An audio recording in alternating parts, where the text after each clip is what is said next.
Il y a un point que je voudrais rappeler qui est très important. Avant d'arriver même là-bas, revenir d'abord pour dire que ce hadith nous prouve que le niqab était connu au temps du prophète. Quant à ces juhala, les gens qui viennent aujourd'hui qui disent non mais le niqab ça fait partie de la religion.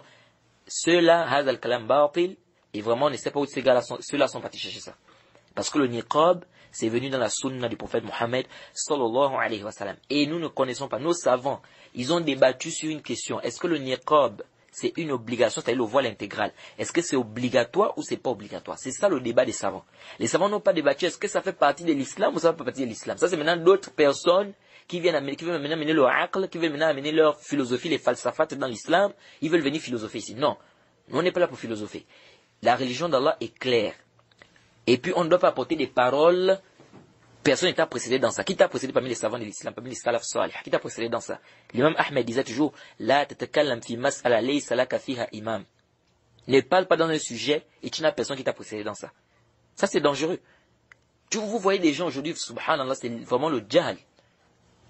Quelqu'un vient, oh non, le niqab ça fait partie de l'islam. Ça fait partie, ça ne rentre pas dans la religion. Mais qui t'a précédé dans ça parmi les savants de l'islam, parmi nos prédécesseurs, nos plus prédécesseurs? Qui t'a précédé dans ça? Donc, ce qui est connu de nos savants, c'est la divergence. Est-ce que le voile intégral, c'est obligatoire ou bien c'est pas obligatoire? C'est ça le débat. Ils ne débattent pas sur est-ce que ça fait partie de l'islam? Non, ils sont d'accord que ça fait partie de l'islam, que c'est bien, que c'est mustahab. Ça y est, bitifaq. Mais maintenant, est-ce que c'est une obligation? C'est là le débat. Est-ce que c'est une obligation? C'est là le débat. Donc, il ne faut pas venir embrouiller les gens. Et donc, le voile intégral, le niqab, ça existe, c'est connu au temps du prophète. Comme ici, le prophète dit ici, la tantaqibul mar'atul muhrima. La femme qui est en état de sacralisation ne doit pas porter le niqab. C'est parce que le prophète sait que les femmes portent souvent, à son époque, portaient quoi? Le niqab. Et si c'était quelque chose qui n'était pas bien ou qui n'était pas islamique, le prophète devait déjà dire à ces femmes-là que ne portaient pas le niqab. Vous voyez? Donc, de là même on retient, on a même mafhum mukhalafa ici. Le fait que le prophète dise, c'est-à-dire, quand le prophète ici dit, la femme qui est en état de sacralisation ne doit pas porter le niqab. Ça veut dire quoi? Ça veut dire que si elle n'est pas en état de sacralisation, elle porte quoi? Elle porte le niqab. Je ne sais pas si vous savez. Donc ici, le niqab, ça, c'est même pas un débat. Comme je disais, entre les savants de la sunna, on ne débat pas sur ça. Le niqab fait partie de l'islam. Mais maintenant, est-ce que c'est obligatoire, c'est pas obligatoire? Ça, c'est autre chose. Ça, c'est un autre débat là-bas. Mais ce n'est pas le cas de notre sujet ici. Mais là où je voulais en venir, c'est où? Et c'est là où vous voyez beaucoup d'erreurs. Le niqab, ce n'est pas ce qu'on voit beaucoup de femmes mettre aujourd'hui là. C'est-à-dire, une femme, elle a une robe, elle a un voile qu'elle met sur sa tête. Mais dans ce voile-là, il y a quelque chose qui est collé au voile, qu'elle va prendre et puis elle va balancer ça seulement à son visage. C'est-à-dire, depuis le niveau de la tête là-bas, on a collé quelque chose là, un surplus sur le voile. Donc elle prend seulement le surplus là, elle jette ça au niveau du visage. Et elle dit qu'elle a un niqab. Ça, c'est pas le niqab. Ça, c'est pas le niqab. Vraiment, les sœurs, ça, c'est pas le niqab. Les frères, il faut dire à vos femmes que c'est pas ça le niqab. Le niqab, c'est un morceau de tissu, ou bien c'est un foulard, il faut le dire ainsi, ou un morceau de tissu, qui est indépendant du khimar. C'est-à-dire, la femme, le khimar, c'est-à-dire le voile. Le khimar, c'est ce qui couvre la tête, n'est-ce pas? La femme a son voile. Le niqab, il est indépendant de ça. C'est un morceau de tissu que la femme va prendre, n'est-ce pas? Ce morceau de foulard ou de tissu là, qu'elle va mettre au niveau de son visage. C'est-à-dire, c'est conçu par rapport à son visage. Elle va mettre ça au niveau de son visage et elle va rattacher ça par l'arrière. Ça là, on appelle ça le niqab. Mais le simple fait que la femme puisse porter un khimar, un voile, mais dans le voile, on a collé un truc dessus et puis on prend, on balance ça devant, ça, c'est pas le niqab. C'est pas le niqab. Le niqab, il est indépendant de quoi? Du khimar. C'est-à-dire, il n'est pas rattaché au khimar. C'est un morceau de tissu que la femme prend, qui est bien ajusté par rapport au visage, bien arrangé, etc., bien cousu. Maintenant, elle va mettre ça au niveau de son visage et elle va rattacher ça par l'arrière. C'est ça le niqab. Mais le simple fait qu'elle prenne le khimar qui est sur sa tête et puis elle balance ça par le devant, ça, c'est pas le niqab. Je répète encore bien, ce n'est pas le niqab. Maintenant, c'est pourquoi on va voir que ce qui est interdit à la femme en état de sacralisation, et là peut-être je vais étonner beaucoup de gens, c'est de porter le niqab. Mais la femme peut jeter son voile par le devant. C'est pourquoi je dis que ce que les femmes font aujourd'hui, c'est-à-dire le khimar, quand elle prend une partie du khimar, elle balance ça devant.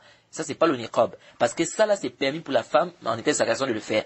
Si une femme en état de sacralisation, il est permis pour elle de prendre son khimar, c'est-à-dire son voile, n'est-ce pas, et de mettre une partie au niveau du visage. Comme ce qu'on voit aujourd'hui. C'est-à-dire qu'il y a des khimars qui sont faits comme ça. C'est-à-dire que c'est un voile, mais ils mettent devant un tissu et tout, ils ont collé. Donc la femme peut prendre ça depuis l'arrière et mettre ça par le devant.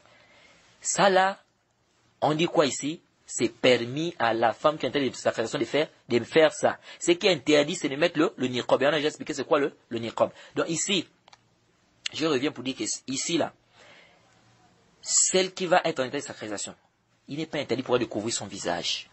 Il n'est pas interdit pour elle de couvrir son visage. Elle peut couvrir le visage. Donc si vous voyez des femmes en état de sacralisation, pendant le pèlerinage, pendant le tawaf, elles couvrent le visage, faut pas t'étonner. Il faut d'abord savoir est-ce qu'elle a sur le niqab ou non. Ce qui est interdit sur le niqab, c'est pourquoi il est venu. Le hadith de Asma. Elle dit ceci, le hadith de Aïcha aussi. Si je ne m'abuse, le hadith authentique. Elle dit, Kana aw kunna iza marra bina rukban, tusdilu ihdana min jilbabiha ala wajhiha. Et elle dit, iza kunna muhrima.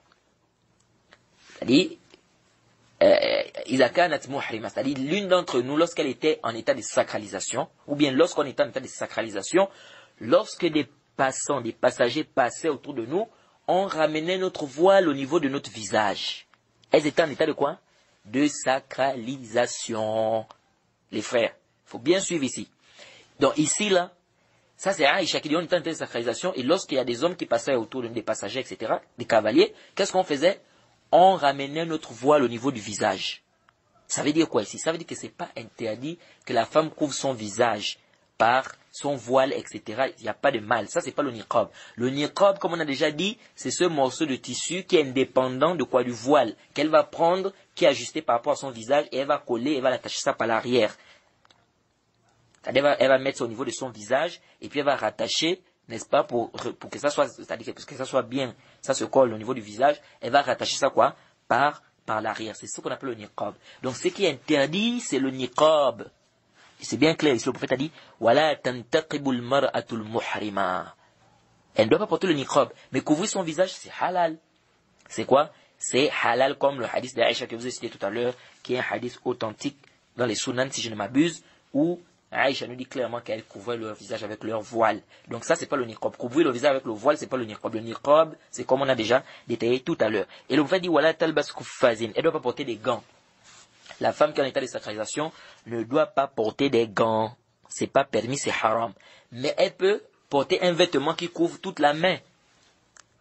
Un vêtement qui couvre toute la main, c'est halal, c'est permis pour elle de quoi? De porter ça. Il n'y a pas d'interdiction. Ce qui est interdit, c'est quoi? C'est de mettre le gant. Donc si la femme, elle porte un vêtement, un long vêtement qui couvre toute la main, il n'y a pas de problème. Mais quant au fait de dire maintenant que interdire ça, il faut un dalil. Ce qui est interdit, c'est quoi? C'est le gant. Donc ça, c'est très important. Aïcha a été claire. On ne doit pas venir faire les philosophies ici. Elle a bien dit, Kunna iza haramna, wa marra bina rukban, tusdilu ihdana min jilbabiha ala wajhiha. Lorsqu'on tentait de sacralisation, lorsque les cavaliers passaient, on faisait quoi?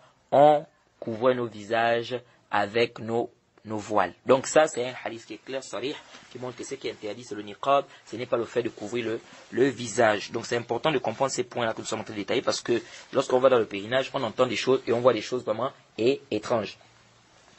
Et quiconque fait scission d'avec le messager, après que le droit chemin lui est apparu, et suit un sentier autre que celui des croyants, alors nous le laisserons comme il s'est détourné, et le brûlerons dans l'enfer. Et quelle mauvaise destination!